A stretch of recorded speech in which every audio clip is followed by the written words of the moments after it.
7 points à retenir sur les attaques contre notre modèle social.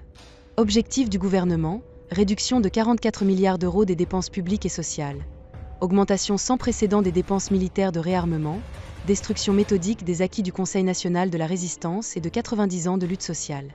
1. Année blanche pour les pensions de retraite et les prestations sociales et l'ensemble des bénéficiaires du RSA, des allocataires, dont les demandeurs d'emploi, des retraités vont encore une fois trinquer, voir leur niveau de vie baisser comme s'ils étaient les responsables de la situation financière et budgétaire. 2. Suppression de l'abattement fiscal de 10% pour les retraités remplacés par un forfait annuel.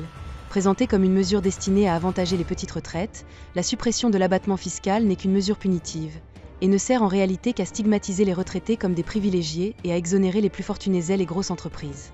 3. Les malades et les assurés sociaux dans le collimateur. La logique du gouvernement est que les assurés sociaux sont globalement des tricheurs et des profiteurs, contrairement aux entreprises qui bénéficient chaque année, sans contrepartie, de 200 milliards d'euros d'aide fiscale et sociale.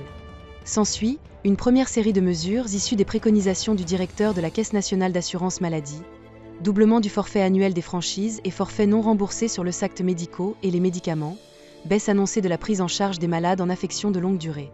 Pour rappel au Premier ministre, la sécurité sociale est née il y a 80 ans. Elle assure la prise en charge des dépenses de santé des assurés et garantit l'accès aux soins. Elle recouvre les risques maladie, maternité, invalidité et décès. Il n'y a aucune notion de gratuité, suite aux propos fallacieux du Premier ministre. Chacun participe selon ses moyens et reçoit selon ses besoins. Les financements sont issus des cotisations sociales salariales et patronales et de la contribution sociale généralisée. Selon l'étude Eurofound DE 2024, la France est le 36e pays européen au niveau de la qualité des conditions de travail au même niveau que l'Albanie, le nombre de décès liés au travail augmente chaque année, ainsi que les problèmes de santé physique et mentale. 4. Les services publics saccagés et des fonctionnaires au pilori. Notre modèle social, c'est aussi et surtout les services publics. 3000 suppressions de postes, combien d'écoles fermées, d'attentes aux urgences, combien de policiers en moins. Le non-remplacement d'un fonctionnaire sur 3, en 2023, 157 000 fonctionnaires sont partis à la retraite. Cette mesure conduirait donc à supprimer 52 300 postes de fonctionnaires en 2026. Le gel des salaires qui dure depuis 15 ans, ce qui correspond à 30% de pouvoir d'achat en moins. 5. Démantèlement du Code du travail, ou travailler plus pour gagner moins. Une régression sociale sans précédent. Alors que l'État est incapable de garantir un emploi au plus grand nombre et capitule devant les multinationales. Le gouvernement remet en cause les 35 heures et exige maintenant que les salariés travaillent plus en supprimant 2 jours fériés. Il incite ceux qui gagnent peu à renoncer à la 5e semaine de congés payés. Il prévoit encore de faciliter le recours au CDD et réduire les possibilités de recours des salariés contre les licenciements. 6. Poursuite du conclave et tentative d'association des syndicats. Assurance chômage et financement de la Sécu. Le gouvernement prévoit 3 réformes à haut risque. Une nouvelle réforme de l'assurance chômage réduisant les droits et les allocations. Une réforme du financement de la sécurité sociale pour exonérer plus encore les entreprises pour faire payer les travailleurs à leur place, TVA sociale par exemple. La réforme de la retraite est encore en cours de modification.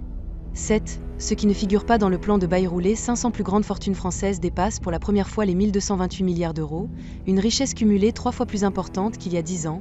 Elles avaient d'ailleurs accumulé plus de richesses en quelques mois pendant la crise sanitaire que sur les 10 années précédentes. Le taux de marge des entreprises ne cesse d'augmenter, 50 milliards d'euros. Les entreprises du CAC 40 ont reversé près de 100 milliards d'euros de dividendes à leurs actionnaires, et elles continuent à percevoir chaque année 200 milliards d'euros d'aide fiscale et sociale sans contrepartie, dont 80 milliards d'exonérations de cotisations sociales payées de fait par les ménages au travers de 57 milliards, notamment de TVA. Non, ces restrictions macabres, cette régression sociale ne sont pas tolérables.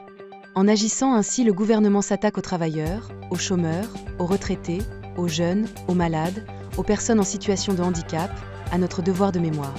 C'est un véritable braquage. Nous appelons la population à se préparer à une énorme mobilisation à partir de septembre. Souvenez-vous que c'est au travers du combat de nos aïeux que vous avons obtenu des droits. 1936, les congés payés, 1945, la création de la sécurité sociale, 1950, création du SMIC, 1958, création de l'assurance chômage. Ne les perdons pas. Rejoignez-nous.